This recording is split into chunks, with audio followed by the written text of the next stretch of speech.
안녕하세요. 푸른날 채널의 최동훈 변호사입니다. 오늘은 아버지가 세금을 내지 않은 상태에서 가지고 있던 돈을 아들한테 증여를 했다가 나중에 세무서에서 그 아들한테 세금을 갚으라는 소송이 들어왔던 케이스에 대해서 한번 얘기를 나눠보겠습니다.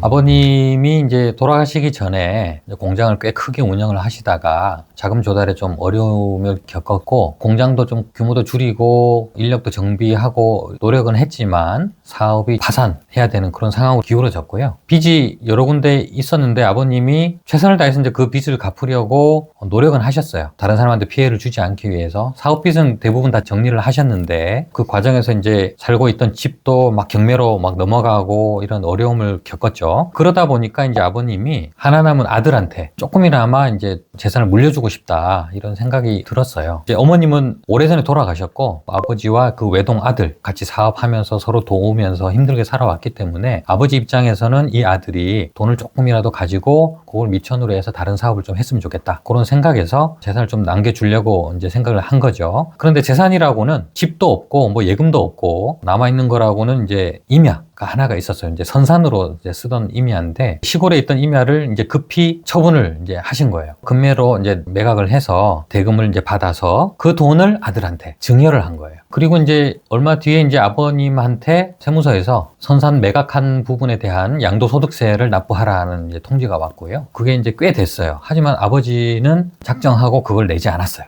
그냥 내가 안고 가겠다, 이렇게 하셨고요. 그래서 이제 세금이 연체된 채로 가산금이 계속 붙었겠죠. 끝까지 갚지 않고 돌아가시는 거죠. 그걸로 다 끝났다고 생각을 했는데 나중에 이제 세무서에서 소송이 들어왔습니다. 어떤 소송이냐면 아버지가 아들한테 돈을 증여해 준 거, 그 증여 자체가 그 세무서를 피해를 입히는 행위이기 때문에 증여 계약을 취소하겠다. 그러니까 아들이 그 받은 돈으로 세금을 납부해라, 이런 소송인 거죠. 그게 이제 사회행위 취소소송이 되겠습니다.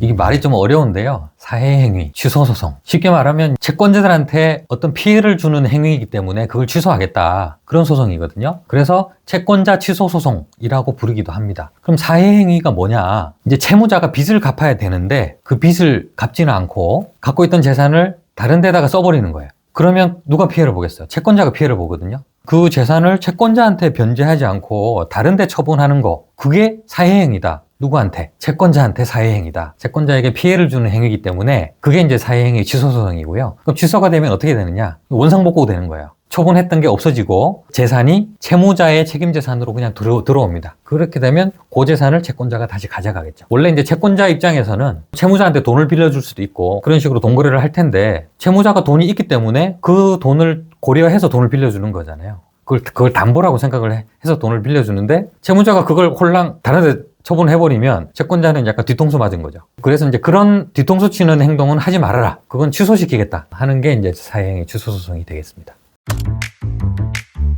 상속이라는 거를 하게 되면 권리와 의무를 포괄적으로 승계를 하거든요. 상속하면 재산 상속받는 거 이것만 생각을 하시는데 채무도 상속을 받습니다. 은행의 대출 채무, 사채빚, 세금도 마찬가지고요. 다만 세금은 약간의 특수성이 있긴 있습니다. 하지만 원칙은 모든 채무를 전부 다 갚아야 되는 게 상속인의 책임이 됩니다. 아마 여기서 이제 약간의 조정이 들어올 수 있는 게 한정승인이 되겠죠. 한정승인은 상속받은 재산을 한도로만 채무를 변제하는 거, 그걸 이제 한정승인이라고 하거든요. 만약에 이런 상속의 효과를 받기 싫다 그러면 상속 포기를 해야 되겠죠. 그러면 빚도 안 갚아도 됩니다.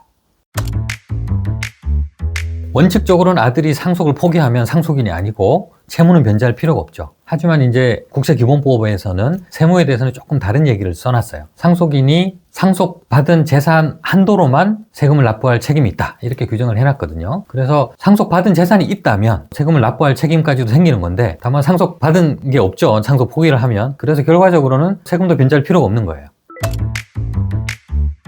이번 사례의 결론이 어떻게 됐느냐를 말씀드려야 될 것 같은데요. 이 세무서에서 이 아들한테 사회행위 취소 소송을 제기했고요. 예금 증여받은 거 취소하겠다, 지금 이렇게 들어왔는데 법원에서는 세무서 손을 들어줬습니다. 왜냐하면 법원에서는 어쨌든 사회행위로 인정을 해서 이 아들한테 아버지가 연체한 양도소득세를 납부할 책임이 있다, 이렇게 봤어요. 대법원까지 이제 이 아들이 갔고, 대법원에서는 결론이 바뀌었습니다. 왜냐하면 일반 채무와 달리 국세의 경우에는 그 변제에 대해서 약간 특수한 규정을 두고 있었던 거죠. 지금 우리 국세기본법에서는 상속인은 비상속인의 모든 세금을 전부 납부해야 된다. 그렇게 규정하지 않고 상속받은 재산을 한도로 세금을 납부하면 된다. 이렇게 규정을 해뒀던 거죠. 그래서 이 아들이 사실 상속받은 건 없죠. 왜냐하면 선산 매각한 대금을 받긴 했어요. 예금으로. 그거는 상속받은 건 아니었어요. 아버님이 살아계실 때 미리 받은 거예요. 증여를 받은 거기 때문에 이거는 상속받은 건 아니다.